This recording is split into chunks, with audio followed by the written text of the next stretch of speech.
Welcome to Poopcast 5, wherein we will discuss naval tactics of the war galleys of classical antiquity.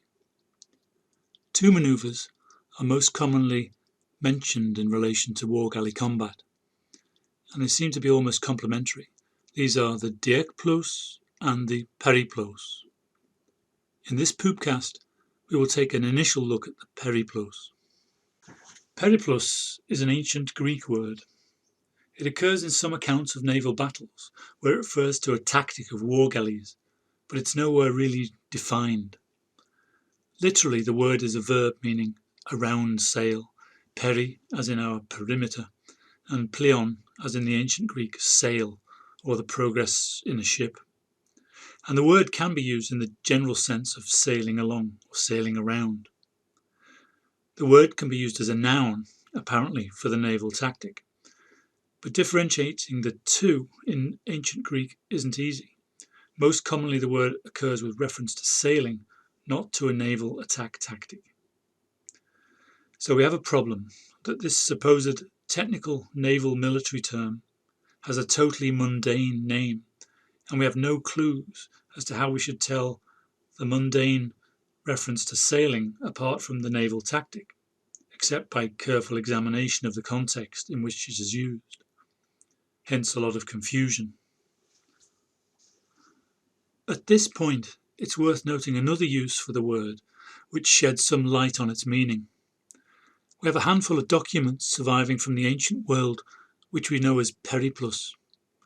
Periplous being a modernised Latin form of the Greek term. These are what in the modern era would be known as coastal pilots' handbooks. They have information about sailing routes with navigational hazards and landmarks listed. They're also traders' guides and list the products of places and even their local political or social conditions. The most famous is the Periplous of the Erythraean Sea. Dating from about 100 AD, the Periplous of the Erythraean Sea is an account of the coasts of the Red Sea, in the south along Africa down to Mafia Island in Tanzania. In the north, it reaches around the Arabian Peninsula, and then it includes the coasts of India in less detail, but all the way round to the Ganges Delta. The Periplous is about the ability to sail the seas. In whatever direction you sail, the Periplous gives advice for a safe and profitable voyage. This use of the word emphasises the contrast with the term DIEKPLOUS. DIEKPLOUS is about a direct course to cross the sea from departure to destination, regardless of other considerations, but Periplous is indirect and circumspect, covering all stations in between. If we sail from Rhodos to Athens by DIEKPLOUS, we expect to get there faster and by a more direct route. The Periplous, on the other hand, would take us through many more places to give us the option for trading, even though it's a slower and more roundabout route. So we've got an idea of what the ancients used the word Periplous for. So let's have a look at some modern writings and see how writing on ancient naval warfare has used the term Periplous. The first book to champion ancient galley warfare was Vice Admiral of the United States Navy, William Ledyard Rogers, Greek and Roman Naval Warfare, which was first published in 1937. And his ideas have actually influenced almost all subsequent popular writings. His Periplous is an envelopment on one or other flanks.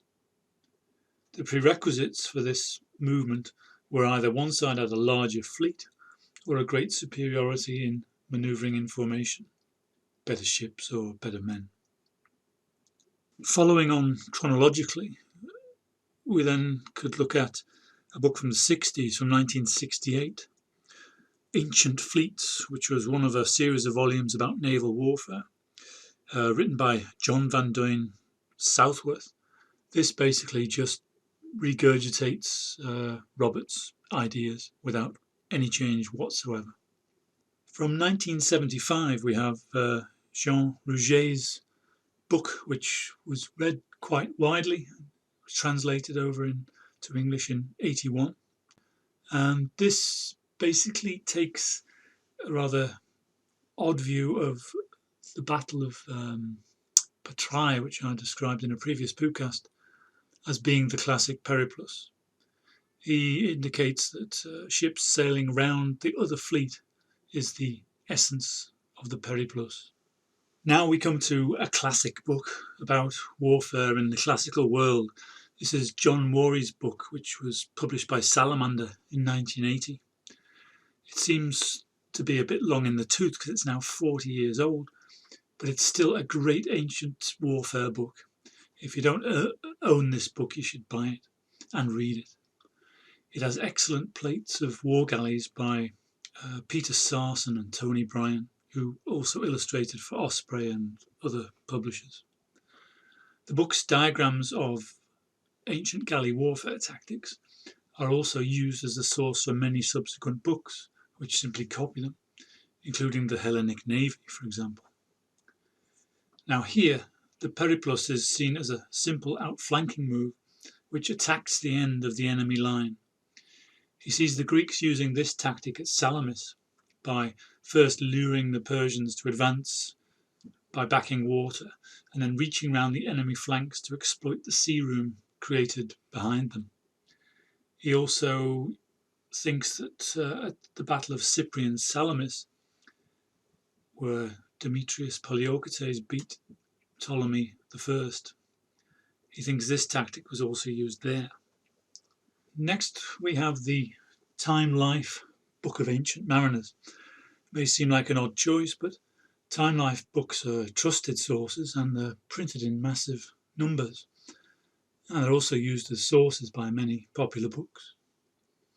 Time Life sees the Periplous as a counter to the DIEKPLOUS, and they show it as a double envelopment, not just a simple envelopment on one flank, but they actually show it as a double envelopment, which could be somewhat influenced by John Worry's idea of one side backing to entice the other side closer and then lapping round on both sides. And now we have Lionel Casson's landmark book in many ways, Ships and Seafaring in Ancient Times. This is from 1994. And Casson's one of the stalwarts of writing about ancient naval and ancient seafaring matters. But he doesn't really add much beyond saying that he believes that the Periplous was an attempt for ships to get round the flank of the enemy so that they could get their rams into the vulnerable sides and sterns. But essentially he's saying that he identifies the Periplous as a flanking move, the same as Rogers. And then we come to the 21st century with Battles of the Ancient World. This is a compendium type book by various authors, published in 2011 by Amber Books. But this really doesn't take us much further. It just tells us that the Periplous was a very decisive tactic, but it was really just a flank attack, an extension round one flank, which would result in a quick and decisive victory. Coming right up to date, up to 2017, we have the Pen and Sword Naval History of the Peloponnesian War by Mark DeSantis. And we might hope for something novel, something up to date, but we get Rogers. So in 2017, we get the 1937 version of what a Periplous was. Now, this would be all well and good if the Periplous was an established term and had become part of the furniture of classical naval knowledge. But the fact is, it remains a bit of a mystery. Is the Periplous simply a tactical envelopment of one flank, or is it something rather different? Some of the glaring inconsistencies about our appreciation of what the Periplous really was include the Periplous, for example, can be done by a whole fleet or by a single ship. At Artemisium and the Gulf of Patrai, one fleet sailed completely circumnavigated the other. Is this essential for a real Periplous? Even these two engagements, which are superficially similar, were different. At Artemisium, a large fleet hemmed in and circumnavigated a smaller fleet, but at the Gulf of PATRAI, a much smaller fleet circumnavigated a larger one. Then we have the famous example of a single ship carrying out a manoeuvre many are happy to identify as the perfect Periplous. This was outside the port of Naupaktos in 429 BC, when an Athenian ship was pursued by a Peloponnesian. Observing a large freighter moored in the roads outside the port, the Athenian made a tight turn around it as the following ship was temporarily masked from view. He then reappeared on the beam of his enemy, travelling at speed before executing a deadly ramming attack. The Leucadian Trierarch couldn't face such an ignominious defeat, and he did away with himself. Are both these fleet and single ship actions something which can be described as a periplus? The same kind of contradiction arises in Napoleonic naval warfare and aerial combat, especially in the Great War, where emphasis is placed on formations, but what use were formations once battle was joined? At any rate, the periplus requires that someone sails around something or someone else. That's all we can say. Next, there is the question of space. Periplus seems to require space, and denying that space denies the enemy a chance to execute the periplus. Thucydides tells us an outflanking attempt by the Athenians was defeated in the great harbour of Syracuse because it was hemmed in against the shore. So this would be, if the periplus is an outflanking move, then this must be a periplus, and it's squashed by the Syracusans closing in around the potential breakout. Xenophon tells us that a double line of ships with their backs to a shore also prevented the Spartans from executing DIEKPLOUS or Periplus against the Athenians at Arginusae. If they successfully sailed through the line, the Spartans would then find there was no space to do anything once they'd got there. Similarly, if they sailed round the flank, they couldn't execute, or they just couldn't get round the flank to execute what was a periplus.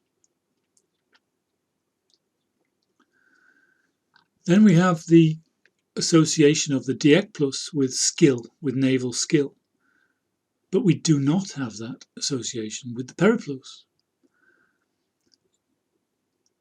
We've got several examples of ancient fleets being drilled in combat tactics before a battle, especially in the DIEKPLOUS, but we have no example of the periplus being the subject of intense training. Is it possible that the periplus was a basic skill of general seamanship, unlike the military tactic of the DIEKPLOUS, for which there wasn't normally cause for? So this survey shows that there are several outstanding questions. Is the periplus an outflanking or envelopment manoeuvre? Is it a simple manoeuvre to get behind the enemy? Is it the manoeuvre of a single ship or of a whole unit? Is it an everyday manoeuvre, or is it a specific attacking tactic for naval combat?